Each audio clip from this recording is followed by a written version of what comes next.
Ibu saudari, kembali lagi ke channel YouTube Fili Halim di vlog baca Alkitab. Bapak Ibu, kita mau lanjut di perjanjian lama di kitab Imamat, ya, Injil Imamat di pasal 13 mengenai tentang penyakit kusta. Dari pasal 13 sampai pasal 15 kita mau berdoa, ya. Tuhan, sebentar kami ingin baca firman-Mu, urapi kami Tuhan, jamah kami, agar kami menerima dari firman-Mu ini. Haleluya, amin. Pasal 13, penyakit kusta. Tuhan berfirman kepada Musa dan Harun, apabila pada kulit badan seorang ada bengkak atau bintil-bintil atau panu yang mungkin menjadi penyakit kusta pada kulitnya, ia harus dibawa kepada Imam Harun atau kepada salah seorang dari antara anak-anaknya, imam-imam itu. Imam haruslah memeriksa penyakit pada kulit itu, dan kalau bulu di tempat penyakit itu sudah berubah menjadi putih, dan penyakit itu kelihatan lebih dalam dari kulit, maka itu penyakit kusta. Kalau imam melihat hal itu, haruslah ia menyatakan orang itu najis. Tetapi jikalau yang ada pada kulitnya itu hanya panah putih dan tidak kelihatan lebih dalam dari kulit, dan bulunya tidak berubah menjadi putih, imam harus mengurung orang itu 7 hari lamanya. Pada hari yang ketujuh haruslah imam memeriksa dia. Bila menurut penglihatannya penyakit itu masih tetap dan tidak meluas pada kulit, imam harus mengurung dia 7 hari lagi untuk kedua kalinya.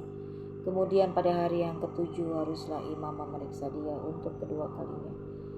Bila penyakit itu menjadi pudar dan tidak meluas pada kulit, imam harus menyatakan dia tahir. Itu hanya bintil-bintil. Orang itu harus mencuci pakaiannya dan menjadi tahir. Tetapi jikalau bintil-bintil itu memang meluas pada kulit, sesudah ia minta diperiksa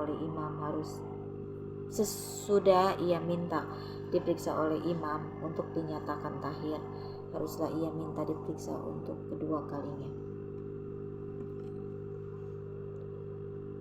Kalau menurut pemeriksaan imam bintil-bintil itu meluas pada kulit, imam harus menyatakan ia najis. Itu penyakit kusta. Apabila seseorang kena kusta, ia harus dibawa kepada imam. Kalau menurut pemeriksaan imam pada kulitnya ada bengkak pada putih yang mengubah bulunya menjadi putih, dan ada daging liar timbul pada bengkak itu, maka kusta idapanlah yang ada pada kulitnya. Imam harus menyatakan dia najis dengan tidak usah mengurung dia, karena orang itu memang sudah najis. Jikalau kusta itu timbul di mana-mana pada kulit sehingga menutupi seluruh kulit orang sakit itu dari kepala sampai kakinya, seberapa dapat dilihat oleh imam, dan kalau menurut pemeriksaannya kusta itu menutupi seluruh tubuh orang itu, maka ia harus dinyatakan tahir oleh imam. Ia seluruhnya telah berubah menjadi putih, jadi ia tahir. Tetapi pada waktu ada tampak daging liar padanya, najislah ia. Kalau daging liar itu dilihat oleh imam, ia harus menyatakan orang itu najis, karena daging liar itu najis dan itu penyakit kusta. Atau apabila daging liar itu susut dan berubah menjadi putih, haruslah orang itu dapat datang kepada imam. Ayat 17-nya, kalau menurut pemeriksaannya penyakit itu telah berubah menjadi putih, haruslah imam menyatakan orang itu tahir. Memang ia tahir. Apabila pada kulit seseorang ada barah yang telah sembuh, tetapi di tempat barah itu timbul bengkak yang putih atau panu yang putih kemerah-merahan, haruslah orang itu minta diperiksa oleh imam. Kalau menurut pemeriksaannya panu itu kelihatan lebih dalam daripada kulit dan bulunya telah berubah menjadi putih, maka imam harus menyatakan orang itu najis, karena penyakit kustalah yang timbul di dalam barah itu. Tetapi jikalau panu itu diperiksa oleh imam dan ternyata tidak ada bulu yang putih padanya dan tidak lebih dalam daripada kulit, malahan pudar, imam harus mengurung orang itu 7 hari lamanya. Dan jikalau panu itu memang meluas pada kulit, imam harus menyatakan dia najis. Itu penyakit kusta. Tetapi jikalau panu itu masih tetap dan tidak meluas, maka itu bekas darah, dan imam harus menyatakan orang itu tahir. Ayat 24-nya, atau apabila pada kulit seseorang ada lecur. Saya nggak tahu ya lecur itu apa gitu ya. Lecur apa sih gitu ya, saya bingung nih.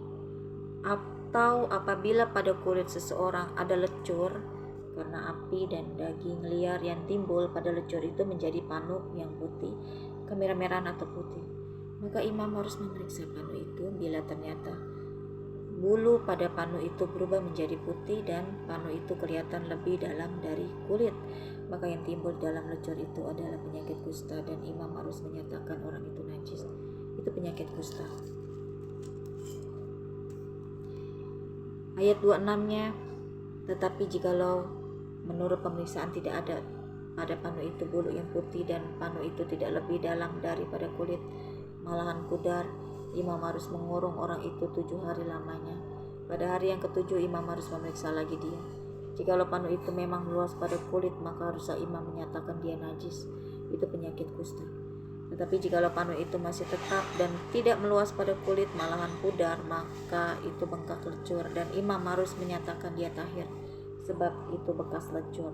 Apabila seorang laki-laki atau perempuan mendapat penyakit pada kepala atau janggut, imam harus memeriksa penyakit itu. Bila itu kelihatan lebih dari kulit dan ada padanya rambut halus yang kuning, maka imam harus menyatakan orang itu najis, karena itu kudis kepala, yakni kusta kepala atau kusta janggut. Dan apabila menurut pemeriksaannya penyakit kudis itu tidak kelihatan lebih dalam dari kulit dan tidak ada padanya rambut yang hitam, maka imam harus mengurung orang yang kena penyakit kudis itu 7 hari lamanya. Pada hari yang ke-7 imam harus memeriksa penyakit itu. Bila ternyata kudis itu tidak meluas dan tidak ada rambut yang kuning padanya, dan kudis itu tidak kelihatan lebih dalam dari kulit. Ayat 33, maka orang itu harus bercukur, hanya tempat kudis itu tidak boleh dicukurnya. Lalu imam harus mengurung orang yang kena kudis itu untuk kedua kalinya 7 hari lagi. Kemudian pada hari yang ke-7 imam harus memeriksa lagi kudis itu. Bila ternyata kudis itu tidak meluas pada kulit dan tidak kelihatan lebih dalam dari kulit, maka imam harus menyatakan orang itu tahir, dan ia harus mencuci pakaiannya dan ia menjadi tahir. Ayat 35, tetapi jikalau kudis itu memang meluas pada kulit sesudah ia dinyatakan tahir, dan menurut pemeriksaan imam kudis itu meluas pada kulit, maka imam tidak usah lagi mencari rambut yang kuning, memang orang itu najis. Tetapi jikalau menurut penglihatan imam kudis itu masih tetap dan ada rambut hitam tumbuh pada kudis itu, maka kudis itu sudah sembuh dan orang itu tahir, dan imam harus menyatakan dia tahir. Apabila pada kulit seorang laki-laki atau perempuan ada panu-panu, yakni panu-panu yang putih, imam harus melakukan pemeriksaan. Bila ternyata pada kulitnya ada panu, pudar dan putih, maka hanya kuraplah yang timbul pada kulitnya dan orang itu tahir. Ayat 40, apabila rambut kepala seorang laki-laki meluruh, meluruh itu saya juga nggak ngerti apa sih meluruh gitu ya, masih kita lihat di Google ya. Meluruh dan ia hanya menjadi botak, ia tahir. Jikalau rambutnya meluruh ya pada sebelah mukanya dan ia menjadi botak sebelah depan, ia tahir. Tetapi maaf ya Bapak Ibu, tadi ada sedikit gangguan dikit ya. Ayat 42-nya, tetapi apabila pada kepala yang botak itu sebelah atas atau sebelah kanan ada penyakit yang putih kemerah-merahan, maka penyakit kustalah yang timbul pada bagian kepala yang botak itu.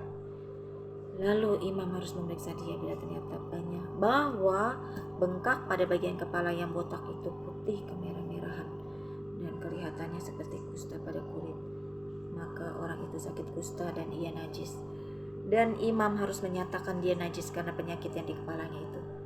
Orang yang sakit kusta harus berpakaian yang cabik-cabik, rambutnya terurai, dan lagi ia harus menutupi mukanya sambil berseru-seru, najis, najis.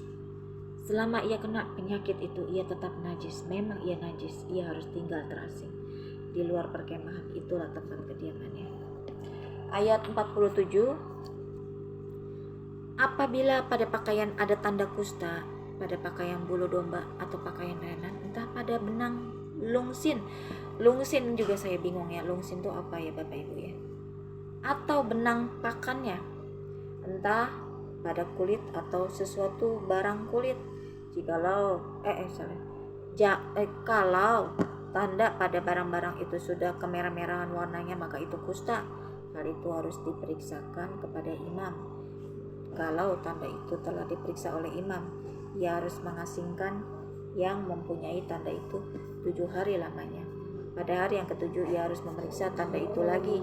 Apabila tanda itu meluas pada pakaian atau benang lungsin apa ya itu? Atau benang pakan atau pada kulit, entah untuk barang apapun kulit itu dipakai, maka itu adalah kusta yang jahat sekali dan barang itu najis. Ia harus membakar barang yang mempunyai tanda itu, karena itu kusta yang jahat sekali. Barang-barang itu harus dibakar habis. Tetapi jikalau menurut pemeriksaan imam tanda itu tidak meluas pada barang-barang itu, maka imam harus memerintahkan orang mencuci barang yang mempunyai tanda itu.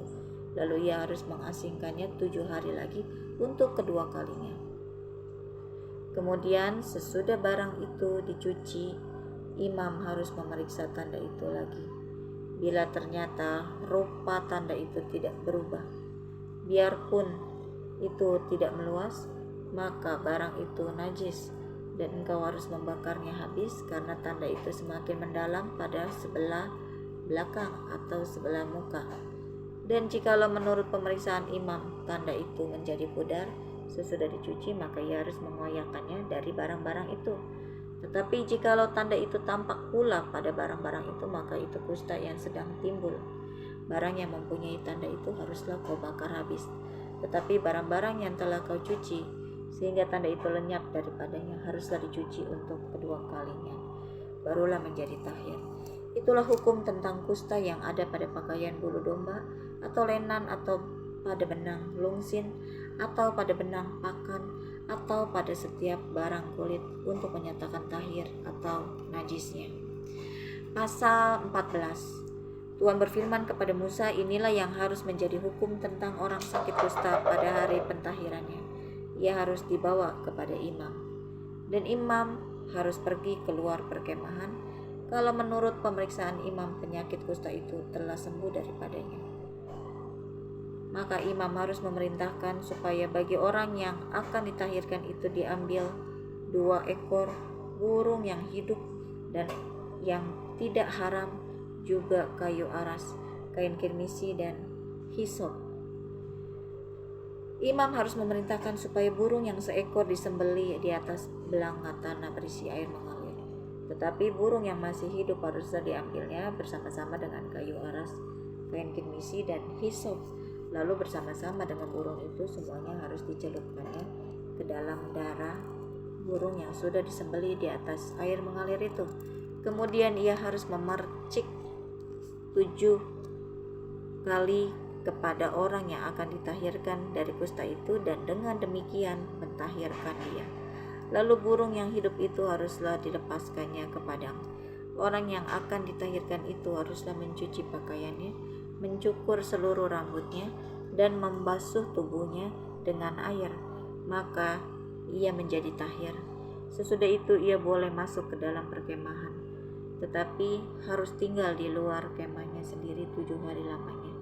Maka pada hari yang ke-7 ia harus mencukur seluruh rambutnya, rambut kepala, janggut alias mencukur seluruh rambutnya, rambut kepala, janggut, alis, bahkan segala bulunya harus dicukur. Pakaiannya dicuci dan tubuhnya dibasuh dengan air, maka ia menjadi tahir. Pada hari yang ke-8 ia harus mengambil 2 ekor domba jantan yang tidak bercela dan 1 ekor domba betina berumur setahun yang tidak bercela, dan 3/10 eva tepung yang terbaik diolah dengan minyak sebagai korban sajian, serta 1 log minyak. Imam yang melakukan pentahiran itu harus menempatkan orang yang akan ditahirkan bersama-sama dengan persembahannya di hadapan Tuhan di depan pintu kemah pertemuan, dan ia harus mengambil domba jantan yang 1 ekor dan mempersembahkannya sebagai tebusan salah bersama-sama dengan minyak yang 1 log itu, dan ia harus mempersembahkannya sebagai persembahan unjukan di hadapan Tuhan. Domba jantan itu harus disembelihnya di tempat orang menyembelih korban penghapus dosa dan korban bakaran di tempat kudus. Karena korban penebus salah, begitu juga korban penghapus dosa adalah bagian imam. Itulah bagian Maha Kudus. Imam harus mengambil sedikit dari darah tebusan salah itu dan harus membubuknya pada cuping telinga kanan dari orang yang akan ditahirkan, dan pada ibu jari tangan kanan, dan pada ibu jari kaki kanannya. Imam harus mengambil sedikit dari minyak yang 1 log itu dan menuangnya ke telapak tangan kiri imam sendiri.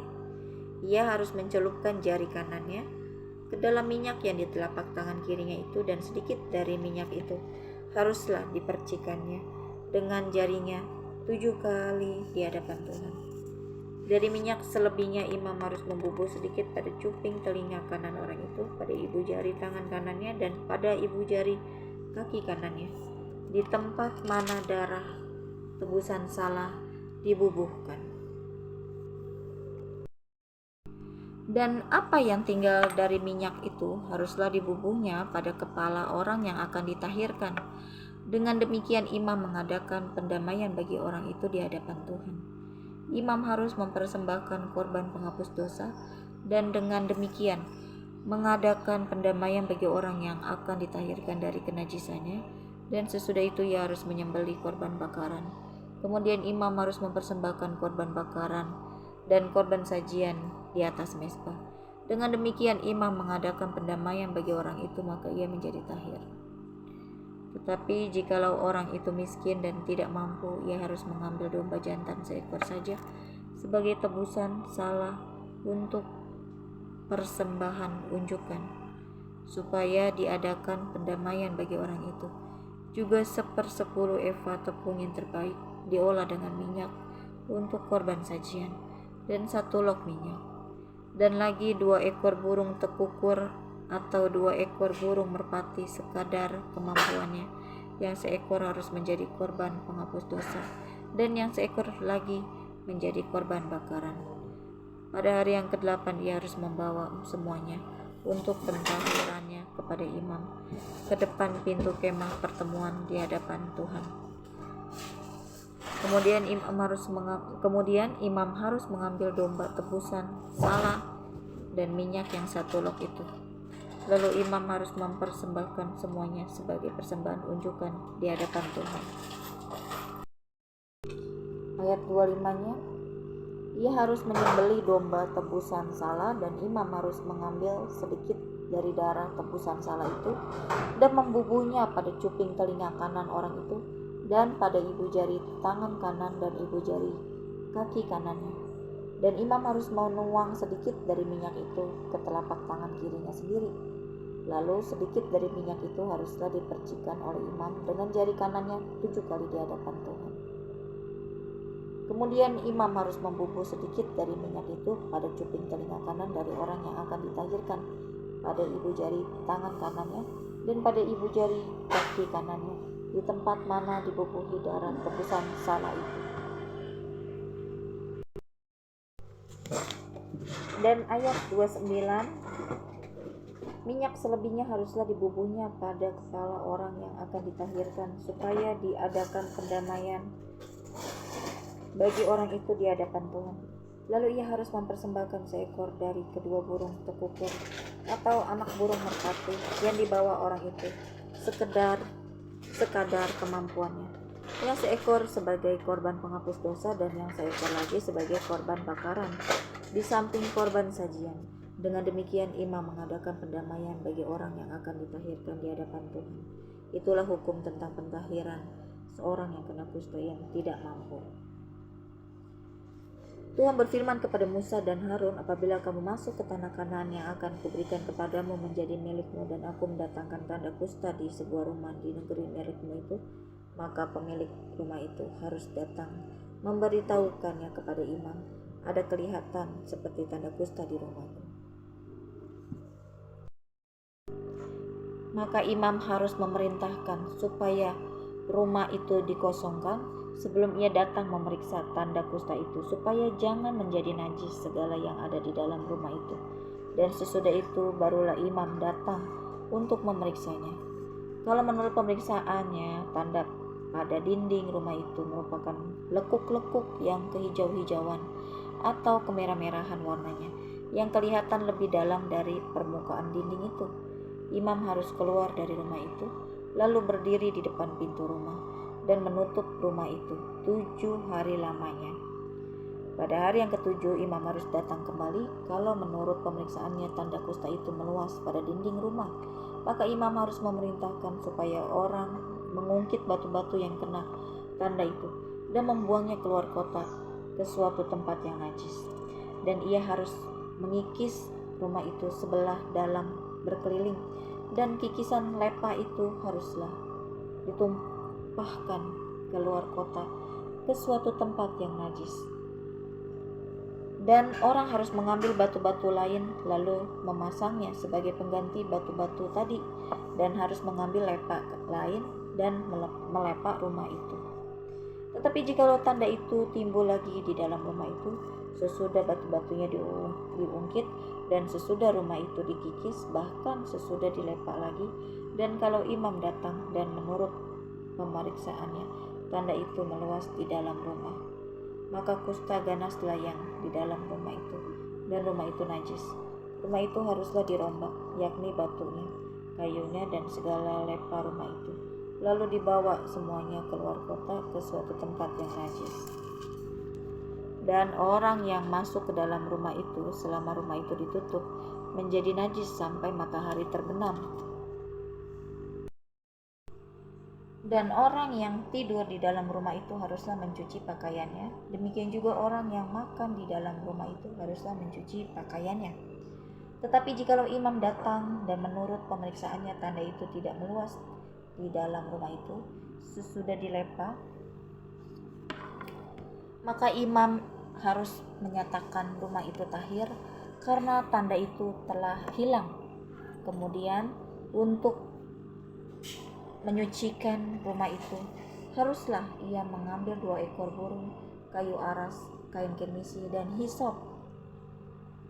Burung yang seekor haruslah disembelihnya di atas belanga tanah berisi air mengalir. Lalu ia harus mengambil kayu aras dan hisop, kain kirmisi, dan burung yang masih hidup itu, dan mencelupkan semuanya ke dalam darah burung yang sudah disembelih dan ke dalam air mengalir itu. Kemudian ia harus memercik kepada rumah itu 7 kali. Dengan demikian ia harus menyucikan rumah itu dengan darah burung, air mengalir, burung yang hidup, kayu aras, hisop, dan kain kirmisi. Dan burung yang hidup itu harus dilepaskannya keluar kota ke padang. Dengan demikian ia mengadakan pendamaian bagi rumah itu, maka rumah itu menjadi tahir. Itulah hukum tentang setiap penyakit kusta, kudis kepala, tentang kusta pada pakaian dan rumah, tentang bengkak, bintil-bintil, dan manu, untuk memberi petunjuk dalam hal najis atau dalam hal tahir. Itulah hukum tentang kusta.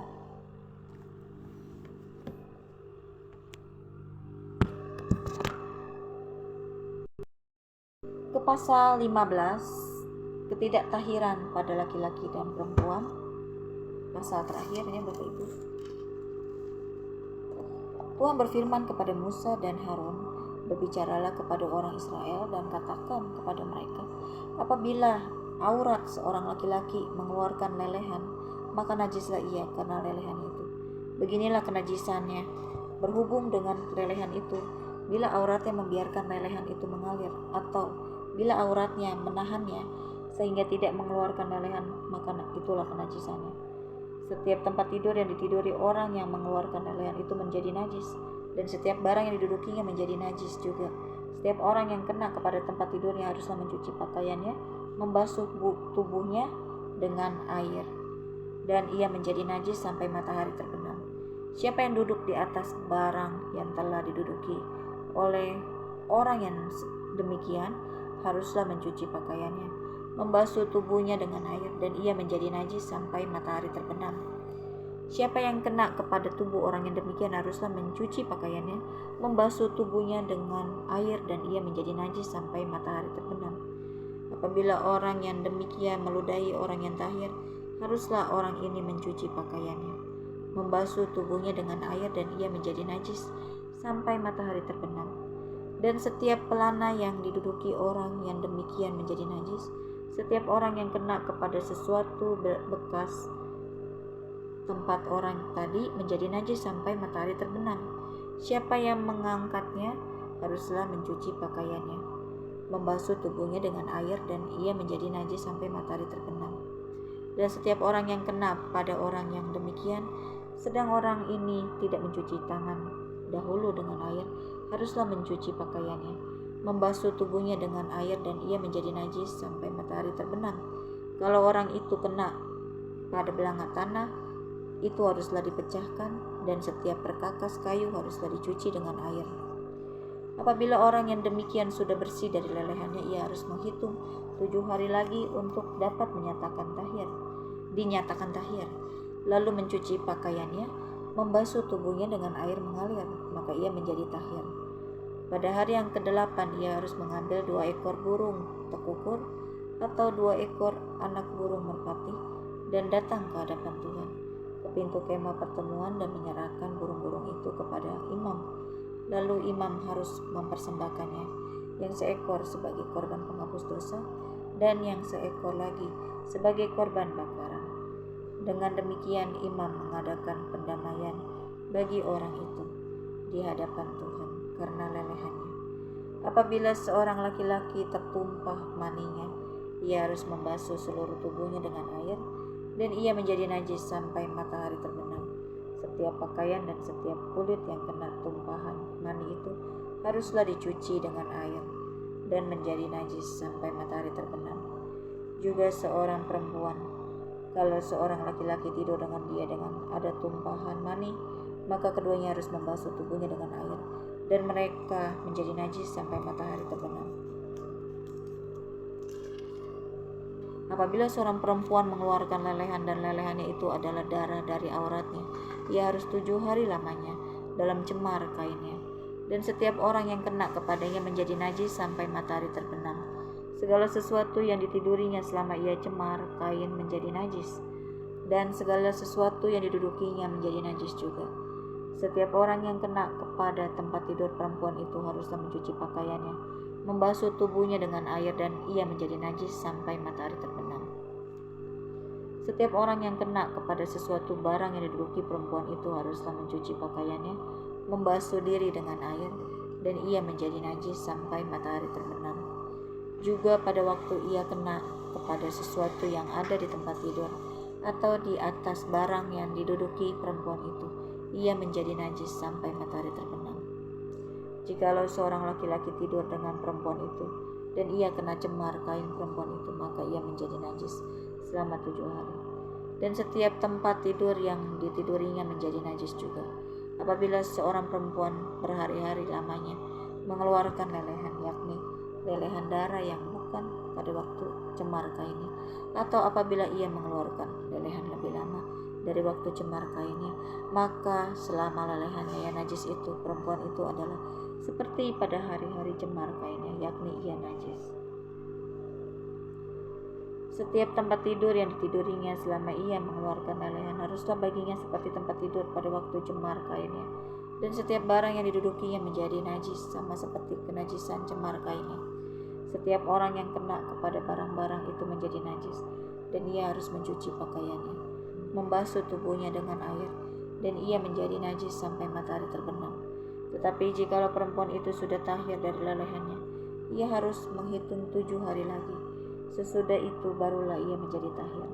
Pada hari yang ke-8 ia harus mengambil 2 ekor burung tekukur atau 2 ekor anak burung merpati, dan membawanya kepada imam ke pintu kemah pertemuan. Imam harus mempersembahkan yang seekor sebagai korban penghapus dosa, dan yang seekor lagi sebagai korban bakaran. Dengan demikian imam mengadakan pendamaian bagi orang itu di hadapan Tuhan karena lelehannya yang najis itu. Begitulah kamu harus menghindarkan orang Israel dari kenajisannya. supaya mereka jangan mati di dalam kenajisan. Bila mereka menajiskan kemah sucinya,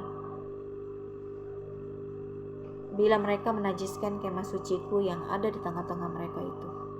Itulah hukum tentang seorang laki-laki yang mengeluarkan lelehan atau yang tertumpah maninya yang menyebabkan dia najis, dan tentang seorang perempuan yang bercemar kain dengan tentang seseorang, baik laki-laki maupun perempuan, yang mengeluarkan lelehan, dan tentang laki-laki yang tidur dengan perempuan yang najis.